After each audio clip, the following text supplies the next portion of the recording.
Aqui é Milena Vidra e esse é o programa Entenda Seus Direitos, que vai ao ar pela TV Channel Network e via YouTube. Hoje o nosso tema é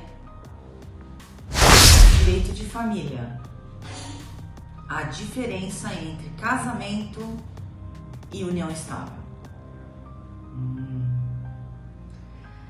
Essa é uma dúvida que muita gente tem. Por que eu devo me casar? Ou por que eu devo fazer um contrato de união estável? Devo fazer? Preciso fazer? Mas não é a mesma coisa? Então, gente, não é a mesma coisa. Qual é a diferença principal? A diferença principal entre o casamento e a união estável é a sua formação, é como ela surge. O que acontece? O casamento ele é um ato público reconhecido pelo Estado.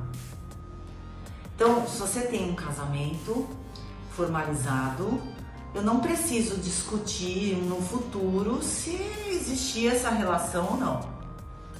O próprio casamento em si, a formalização desse casamento, ela já comprova isso.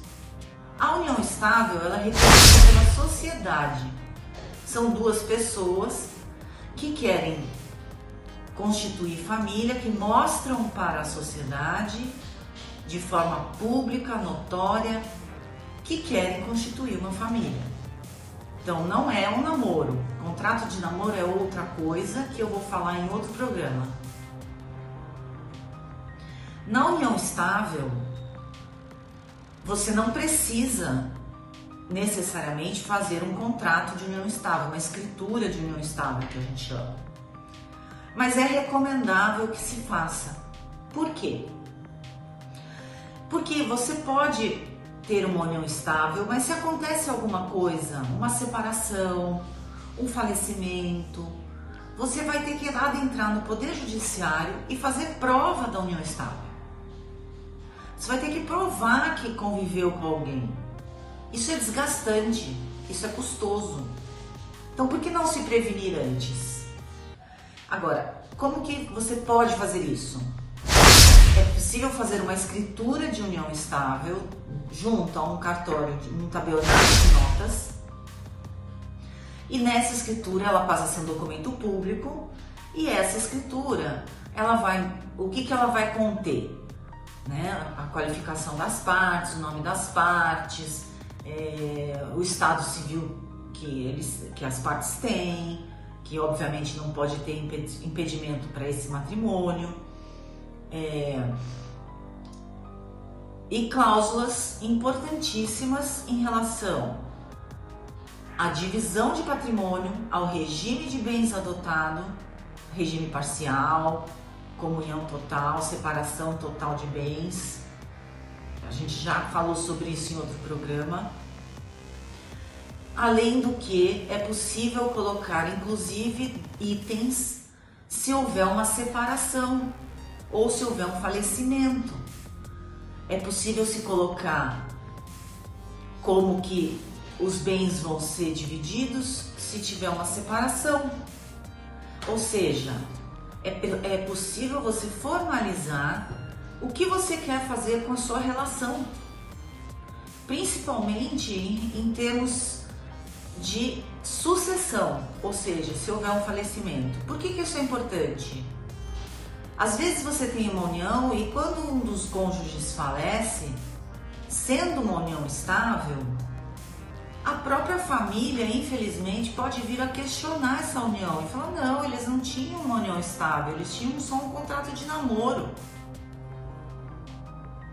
Então, para evitar esse tipo de situação desagradável, formalize a sua relação. Sabe, é importante que eu recomendo fortemente que vocês procurem um profissional habilitado para que ele explique todas as cláusulas, porque cada união ela é específica, ela não é igual às outras.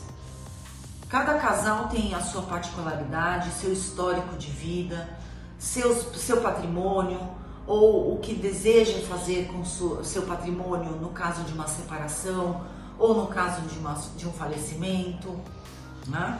E também outro ponto importante é para fins previdenciários, porque você consegue comprovar por essa escritura de união estável que existia a união e não tem que se fazer prova adicional junto ao INSS, né? Porque depende muito da cláusula que é redigida, viu, gente? Não é tão simples assim. Não basta ter o contrato de união estável para ter reconhecimento no INSS. No geral, o profissional habilitado sabe como redigir essa cláusula de forma que isso não precise ser feito, não precise ser feita uma prova posterior, né? Mas é interessante você ter, lógico, outras provas dessa união. Por exemplo, contas conjuntas, cartas no mesmo endereço, e a própria demonstração de você ter perante a sociedade que você tem a vontade de constituir família, ou seja, vocês se apresentam como se casados fossem. Esse é o critério legal. Vocês se apresentam como se casados fossem. Isso já gera o reconhecimento da união estável. Não tem escritura, aconteceu uma separação, aconteceu um falecimento. Qual é o caminho?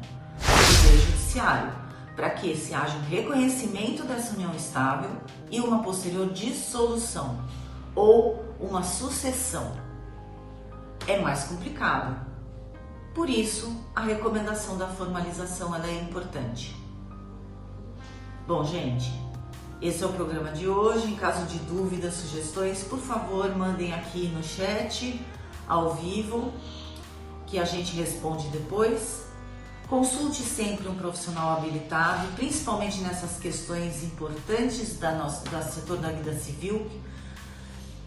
O profissional habilitado vai saber lhe orientar de acordo com o seu caso não é igual ao do vizinho, então é importante que você lembre disso.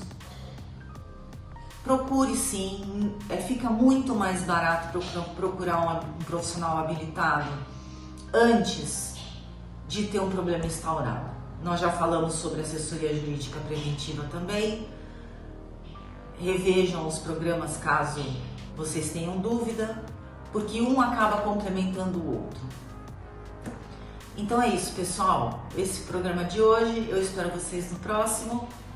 Muito obrigada, um beijo e até lá.